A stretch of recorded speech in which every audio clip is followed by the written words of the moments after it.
Hey everyone. Welcome back. I want to share a story that was sent to me because it still doesn't sit right, even after everything that came out. It's about a phone call that should have broken someone but didn't, and why that mattered. The tea had already gone cold when my phone buzzed.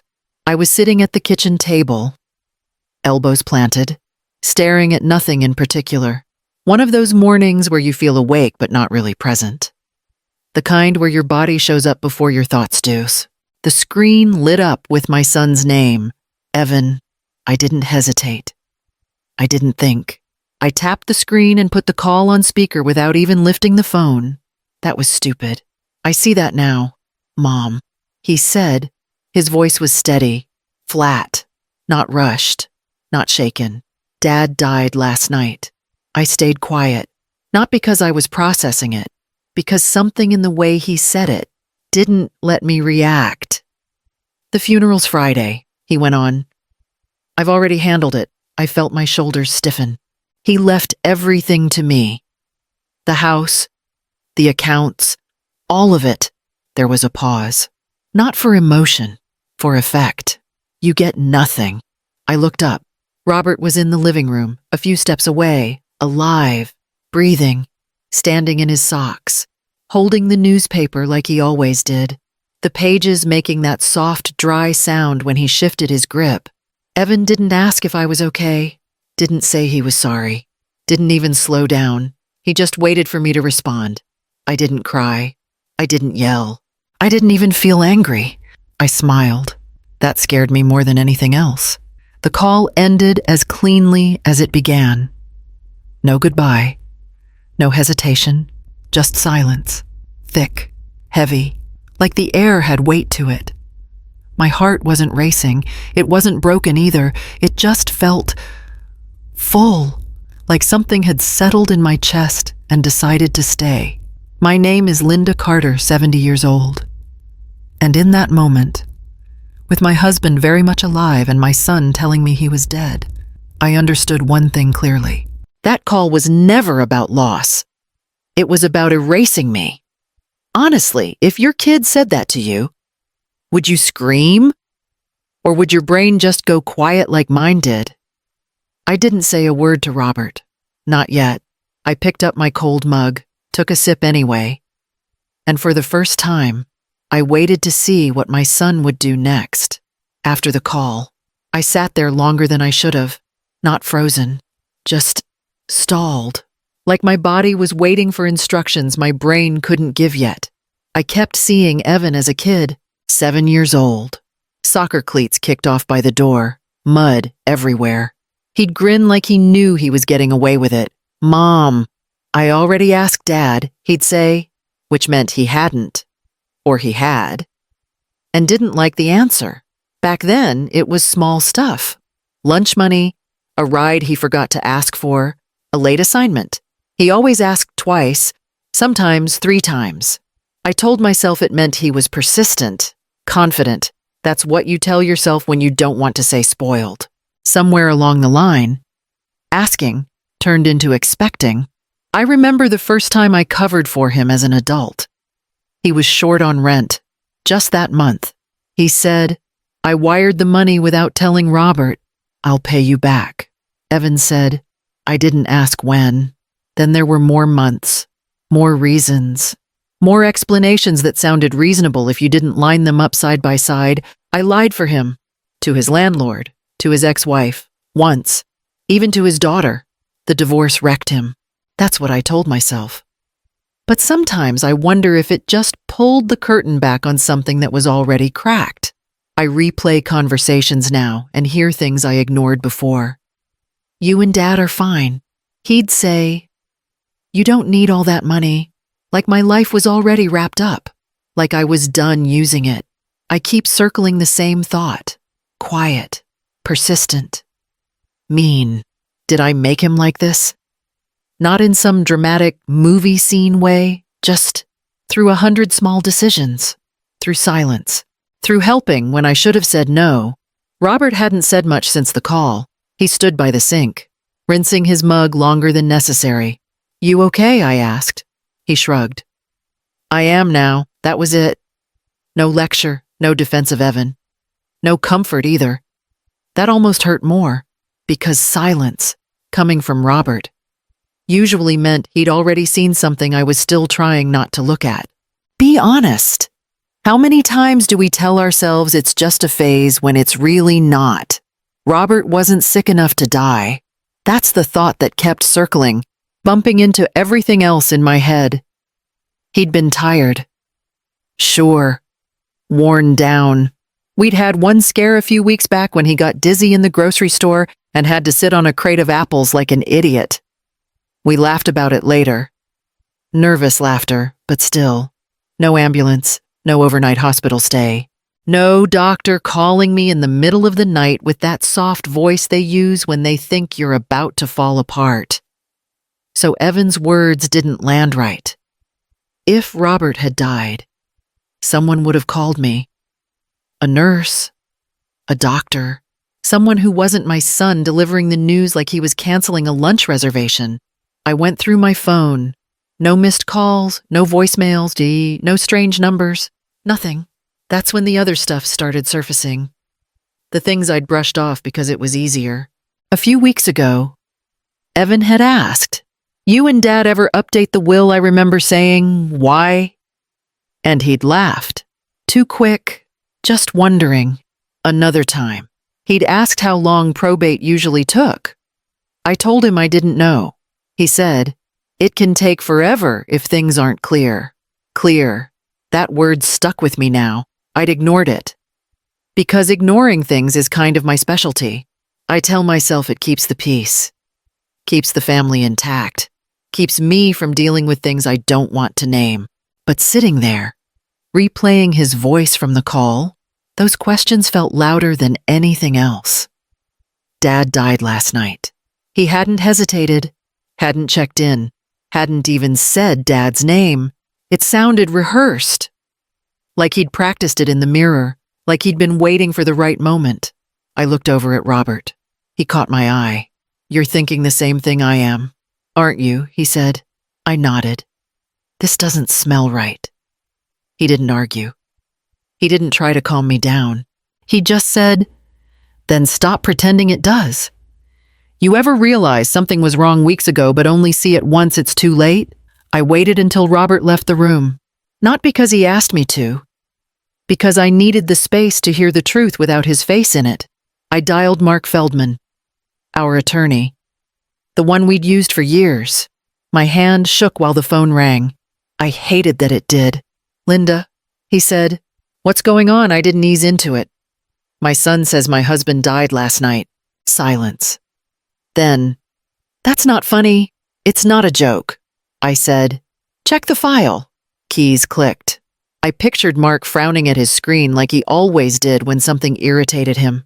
"Nothing's changed," he said. "No updates, no signatures, no filings." My chest loosened a notch. Not relief. Something closer to permission. "Has Evan contacted you?" I asked. "Yes," Mark said. No hesitation. "He tried to schedule meetings, without you, without Robert." That part stung. Not because it surprised me. Because it didn't. "What did he say?" I asked. "He asked about timelines." Mark said, "How fast things move if one spouse passes. What happens if documents are clear? Clear again." That word, "Did you meet with him?" I said. "No," Mark said. "I told him I don't do end runs around my clients." I swallowed. "And," he said, "your son's rushing." Rushing. The word hit harder than anything else he'd said. Not lying, not scheming, rushing. Like this was a race, and Evan thought he was behind. "You should confront him," Mark added. "Now." I didn't answer right away. "I'm not ready," I said finally.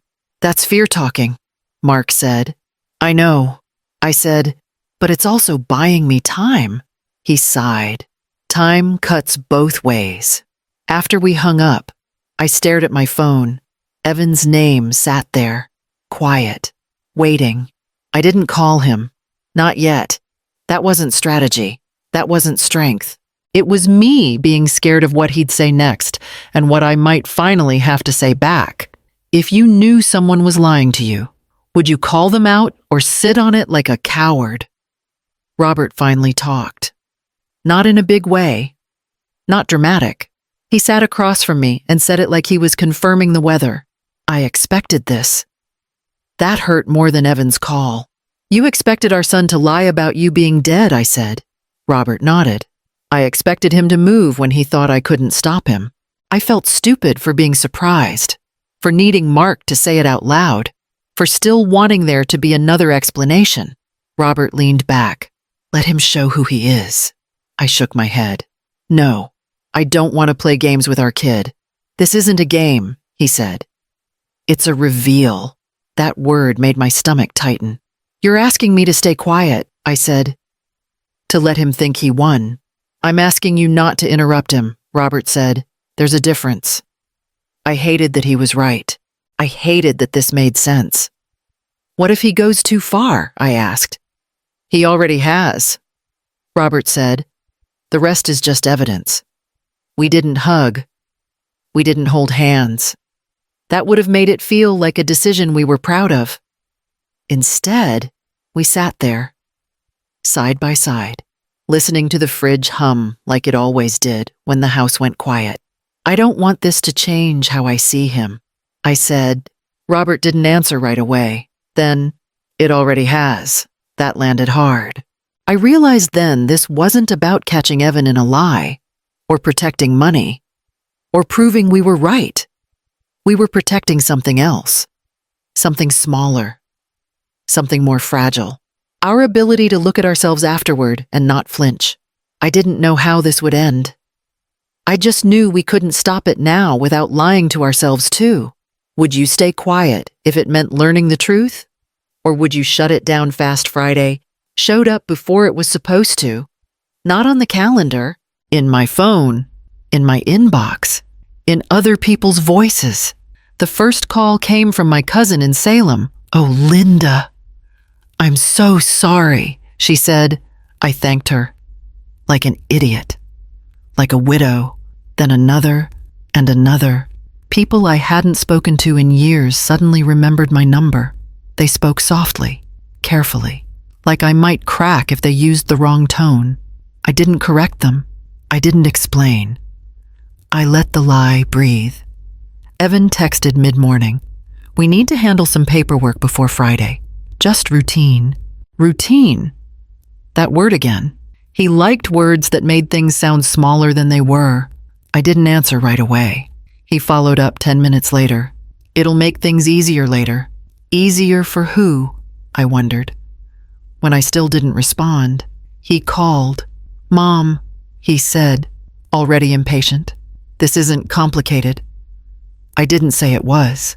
I said, we just need to get ahead of it. He replied, there are timelines, deadlines. He said it like my husband was a task on a list. Then he shifted. I felt it before he said anything else. Nora's tuition is due soon, Evan said. You know how expensive college is now? There it was. My granddaughter's name dropped into the middle of the conversation like a weight. She's counting on me, he added. I'm counting on you. I felt myself shrink. Not physically, internally, like I was folding inward to make less trouble. That's a lot to put on me right now, I said. There was a pause. Then sharper. Dad would have wanted this handled. Don't use him. I almost said, don't use my husband like that, but I didn't explode. I didn't even raise my voice. I'll look at whatever you send, I said. That's all I'm asking. Evan replied, relief slipping into his tone. Like he'd won a round. The call ended. My phone stayed in my hand longer than it needed to. I hated myself for how easy that was. For how fast I fell back into the role he expected. The quiet one. The reasonable one. The one who didn't make scenes. Robert watched me from across the room. He didn't ask what Evan said. He didn't need to. Friday wasn't just a day anymore. It was a countdown. Why do we keep playing along even when every instinct says stop? Evan showed up without calling. I heard the knock, and knew it was him before I opened the door. He didn't wait for an invitation, just stepped inside like he still belonged there. "I don't have much time," he said, already pulling papers from his bag. "I'll explain as we go." He spread them out on the table. Too many pages. Too organized. He talked fast, like speed would keep me from thinking, this is just to keep things clean. He said Dad would have wanted it that way. That line did something to me. Not a big explosion. A shift. "Don't speak for him," I said. Evan looked up. Annoyed. "I'm speaking for reality." I picked up one of the pages. My name was there, my signature line waiting. "What happens if I don't sign?" I asked. His jaw tightened. "Why would you make this harder than it needs to be harder?" "Not wrong, not unfair, harder. This affects more than you," he added. "You know that." "You mean Nora," I said. He didn't deny it. "Her future matters." He said Dad understood that. I realized then he wasn't asking. He was managing me, moving me out of the way. In that moment, I wasn't his mother. I was a delay. I set the papers down. "I'm not signing today," I said. Evan's voice dropped. "Mom, don't do this. Don't do what I said. Think." He stood up so fast the chair scraped the floor. "You're being emotional," he said. "This is why I tried to handle it." That did it. "I'm being careful." I said, "Something you've never been." He stared at me like he didn't recognize me anymore. Maybe he didn't. "This would have been easier if you'd just trusted me," he said. I met his eyes. "Trust isn't something you take." He grabbed his papers, shoved them back into his bag. "We're running out of time," he said. "Friday's coming." "I know," I said. After he left, my hands started shaking. I hadn't noticed until then. I didn't sign, but I'd crossed a line. At what point does family stop meaning protection? The funeral home smelled like flowers and carpet cleaner. Sweet and sharp at the same time. It made my throat feel tight, but not for the reasons people probably assumed. Evan stood near the front, greeting people as they came in. His hands shook when he shook theirs. Not from grief, from effort. Like he was holding something together with force. When he saw me, he nodded. Just once. No hug. No whisper. Nothing private. We were performing now. I took a seat in the front row, center, where a wife was supposed to sit. People slipped in behind me, their voices low, careful. I caught fragments. She looked so composed. I don't know how she's standing it. Neither did I. The service started on time. Evan walked up to the front like he'd practiced it. Because he had. I could see it in the way he adjusted the microphone, in the way he cleared his throat before speaking. My father believed in responsibility. He said, in doing things the right way. I watched his mouth move, watched him say words he'd never used at home. He taught me to take care of my family. Evan continued, to protect what he built. Protect. Another good word.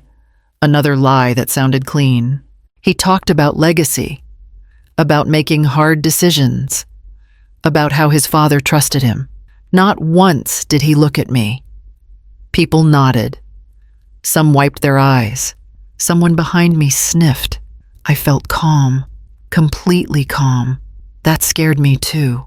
I thought I'd be shaking, or angry, or breaking in half from the weight of it all. Instead, I felt steady, like I'd stepped out of the storm and was watching it from somewhere dry.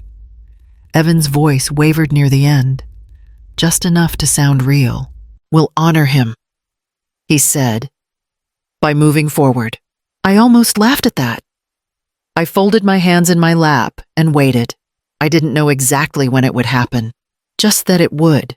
The truth has a way of refusing to stay buried, even when there's no body. If you knew the truth would wreck a room full of people, would you still let it out? The doors opened without ceremony. No announcement. No build-up. Just the soft sound of hinges and a shift in the room, like everyone felt it before they saw it. Heads turned. Then Robert walked in, alive.